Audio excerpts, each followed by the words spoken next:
이 마태복음의 시간은 그 유대인들의 시간으로 기록을 했기 때문에 오늘 우리 시간으로 바꾸면 더하기 6시간 6을 하면 됩니다. 제6시 예수님께서는 제3시 오전 9시에 십자가에 달렸고 그리고 오후 3시에 임종을 하십니다. 총 6시간을 못 박혀 있었는데 이 6시 정오가 되었을 때 해가 가장 강한 그 시간에 골고다와 예루살렘 이 지역에 어둠이 깔렸어요. 그래서 앞을 분간할 수 없는 그런 상황을 맞이하게 됩니다. 하늘 아버지께서는 아들이 인류의 죄를 대신 지고 십자가의 유월절 어린 양으로 죽지만 그 모습을 참아 볼 수 없어서 구름으로 짙은 어둠으로 가리워 버리셨어요. 예수님이 크게 소리를 지릅니다. 엘리 엘리 라마 사박다니. 지금 우리말로 번역을 해 놓았으니까 나의 하나님 어찌하여 나를 버리셨습니까? 그런데 이 엘리 엘리 라마 사박다니는 아람어입니다. 예수님 당시 모든 유대인들은 아람어를 사용했어요. 예수님이 아람어를 사용했고 이 기록할 때는 헬라어로 번역을 했어요. 그런데 엘리 엘리 라마 사박단이라고 하는 이 단어를 헬라어로 번역할 말이 없었던 거예요. 그래서 아람어를 그냥 놔둔 거예요. 그리고 거기다가 해석을 붙여 놓았습니다. 이 구경하던 사람들, 섰던 사람들이 듣고 이 엘리 엘리 하는 이 소리를 엘리야후 엘리야후 이렇게 들은 거예요. 아, 저 지금 십자가에 달린 예수가 엘리야를 부르는구나. 왜? 엘리야는 죽지 않고 불병거를 타고 하늘로 올라갔기 때문에 유대인들은 살아서 하늘로 올라간 엘리야가 언젠가 다시 온다고 생각을 했거든요. 그 엘리야가 예수님은 세례 요한이었다고 말씀하셨고요. 그런데 마지막 임종하는 장면에서 다시 사람들은 엘리야후 엘리 엘리 했는데 엘리야후 엘리야후 엘리야야 엘리야야 빨리 와서 나를 구원해라 이런 음성으로 그러니까 오해해서 들었어요. 그리고 한 사람이 달려갑니다. 신포도주를 해면 이 바다 속에서 자라는 풀로 만든 건데 이렇게 스펀지 같은 거죠. 이렇게 딱 갖다 대면 이 신포도주를 쭉 빨아들여서 이렇게 예수님 입에 갖다 댔습니다. 이 신포도주는 로마 군인들이 마셨던 음료수입니다. 신포도주에 계란 그리고 물을 혼합한, 그래서 로마 병사들의 음료수였고요. 근데 49절 말씀 보니까 사람들이 그럽니다. 아이, 하지 마. 엘리야가 와서 정말 예수를 구원하는가 우리가 한번 보자. 이렇게 비웃고 조롱하는 것을 볼 수 있습니다. 50절 예수께서 다시 크게 소리 지르시고 영원히 떠나가셨다. 예수님의 임종을 기록을 하고 있습니다. 예수님 임종할 때 나타났던 현상들이 51절부터 기록되어져 있는데, 첫 번째는 이 성소 휘장, 성소와 지성소를 구분하고 있던 이 휘장이 쫙 찢어졌다는 거죠. 이 이야기는 뭐냐면 이제 유대교가 그동안 지내왔던 제사 제도가 끊어졌다는 게 끝났다는 거예요. 더 이상은 제사를, 동물을 잡아서 짐승 제사를 드릴 수 없다고 이야기를 합니다. 새로운 시대가 열렸다는 거죠. 예수의 피로 우리가 죄 사함을 받았고 예수를 그리스도로 고백하고 영접한 사람들이 하나님의 거룩한 백성으로 신분이 변화되어지는, 그래서 이제 우리는 더 이상 동물 제사를 드리지 않습니다. 그리고 땅이 진동하고 바위가 터지고 지진이 일어났다는 얘기예요. 세 번째는 52절 무덤들이 열리며 감람산 동쪽 예루살렘 성 동쪽에 있는 감람산에 무덤들이 있었는데 메시아가 그 산에 올 것이고 메시아가 오는 날 자던 사람들이 일어나서 부활한다라고 하는 믿음을 가지고 있었는데 그 예수님이 운명할 때에 감람산에 무덤들이 열리고 죽었던 사람들이 살아났다고 기록하고 있고 이들이 53절 예수님 부활 후에 무덤에서 나와 거룩한 성 예루살렘에 들어갔다. 그리고 54절 말씀 보면 여기서 말하는 백부장은 로마 군인 장교, 요즘 우리 표현으로 하면 100명의 부하를 거느리고 있는 중대장 정도의 대단히 높은 지위입니다. 뭐라고 고백하냐 하면 진실로 저 예수가 하나님의 아들이었다, 아들이 맞다, 이렇게 백부장의 입술을 통해서 고백을 받으십니다. 55절 56절 말씀 보면 제자들은 다 도망을 쳤는데 갈릴리에서부터 따라온 많은 여자들이 거기서 십자가를 바라보고 있고 그리고 그 중에는 막달라 마리아, 야고보와 요셉의 어머니 마리아, 세베대 아들들의 어머니도 그곳에 있었다라고 이야기해요. 오후 3시 임종했습니다. 안식일은 이제 3시간밖에 안 남았어요. 3시부터 6시 사이에 장례가 신속하게 진행이 되어지는데 원래 십자가형을 선고받은 사람의 시체는 손을 댈 수가 없어요. 그런데 총독의 허락을 받으면 시신을 장례할 수 있어요. 아리마대 사람 요셉이라고 하는 사람이 등장하는 것. 이 사람은 숨어있던 사람이에요. 예수의 제자고 예수를 그리스도로 고백한 사람인데 자기가 예수의 제자라고 하는 것을 드러내지 않고 조용히 믿음의 길을 걸어가고 있던 사람. 근데 또 직위가 산헤드린 공회 회원, 요즘 말로 하면 국회의원이었던 거죠. 찾아가서 빌라도에게 예수가 죽었다, 예수의 시신을 내게 내어주면 내가 장례를 모시겠다.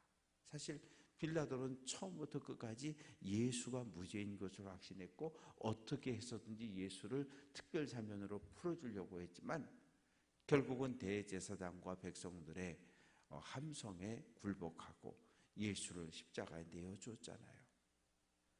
예수가 죽었냐 확인하고 죽었다 그러니까 그러면 시체를 가져다가 장례하라고 총독 빌라도가 허락을 합니다.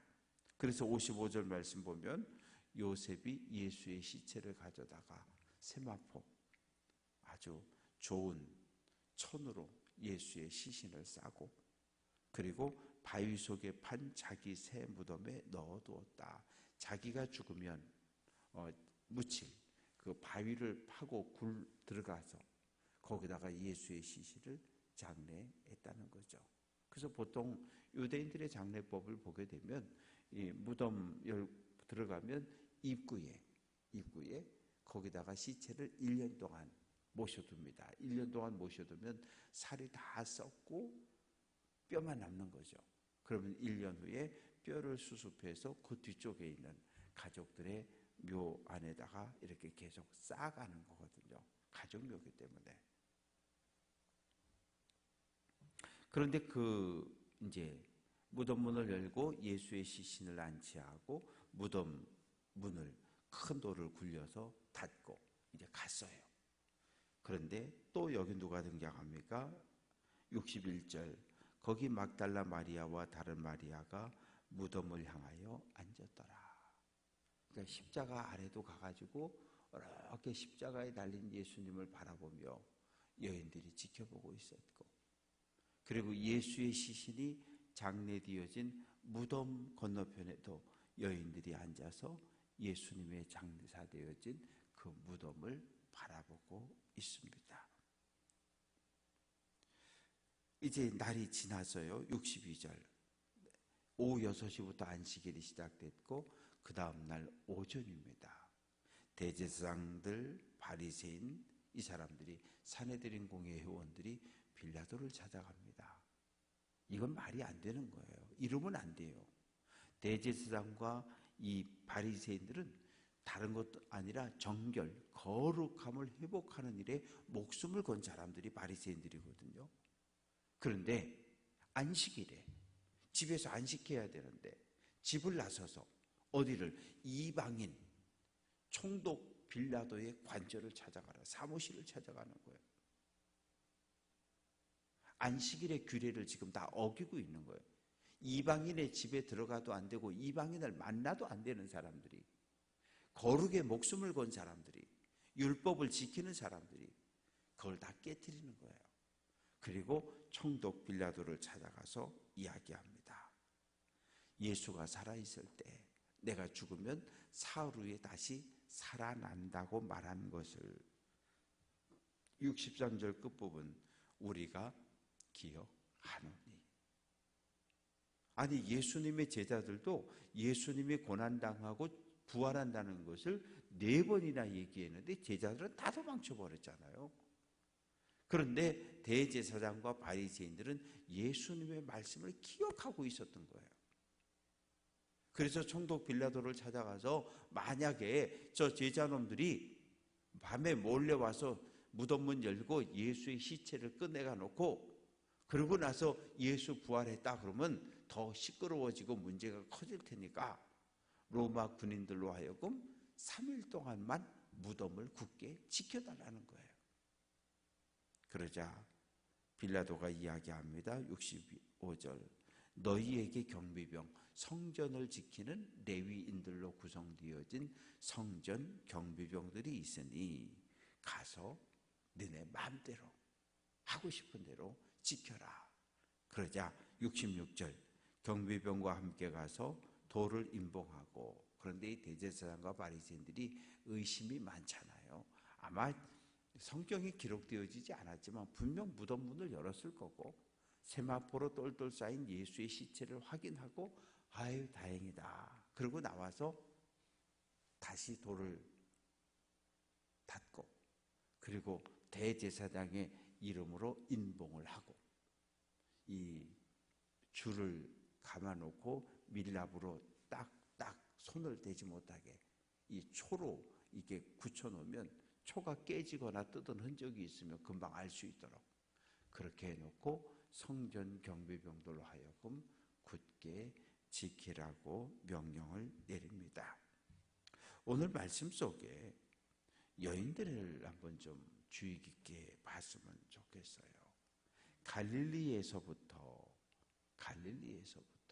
그 먼 갈릴리에서부터 예루살렘 올라오면 보름은 걸어와야 되는데 여인들이 거기에서부터 예수님을 따랐던 여인들이 예수님 체포당하고 예수님이 신문당하고 십자가형이 결정되어져서 십자가를 메고 걸어가는 그 뒤를 울며 따라갔을 여인들, 그리고 제자들은 다 도망치고 내뺐지만 십자가 아래서 그 십자가를 바라보며 고통당하는 예수님을 바라보며 눈물 지었을 그 여인들, 그리고 무덤에 장사되고 그 장사된 무덤을 바라보며 눈물을 흘리고 있었을 그 여인들.